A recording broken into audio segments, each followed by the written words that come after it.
د نیوز پریس چینل لیدونکو السلام علیکم. ستړي مشه پام وکړئ تازه لاندو مهمو خبرونو ته. څېړونکي وایي د طالبانو د راتګ سره هم د پاکستان د لویدیځې پولې ارامه کېدو ته پوره نه شوه. په وروستیو کې چې د افغانستان او پاکستان ترمنځ پوله یا ډیورنډ باندې تاوتریخوالی زیات شوی، څېړونکي وایي پاکستان ګڼل چې په افغانستان کې د طالبانو په واک کې د راتلو وروسته به یې لویدیځه پوله ارامه شي، خو په پوله د سیمو د ازغن تر لګېدو باوجود یې دغه تمه پوره نه شوه. پاکستان دعوا کوي چې د پولې پورې غاړې نه پرې بریدونه کېږي او د هېواد دننه کېدونکي بریدونه هم د پولې پورې غاړې پلان کېږي.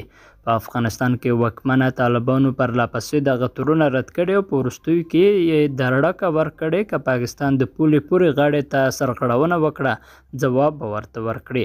څېړونکي پوښتنې راولاړوي چې په پوله د اغزن تر لګېدو باوجود بریدونه د وسلوالو راوړېدو څنګه ممکن شي. په افغانستان کې د تیر کال د اګست په میاشت کې د طالبانو واک کې د راتلو وروسته د پاکستان پوځ په وزیرستان، کورما او بجوړ کې د پولې د پورې غاړې افغانستان د لوري نه د وسلوالو لخوا په پاکستاني ځواکونو د بریدونو دعوې کړي چې یو شمېر امنیتي عسکرو ته پکې مرګ شوبله هم اوښتې. او پاکستان سویلي وزیرستان کې د پولیس افسر په ګډون 2 کسان وژل شوي.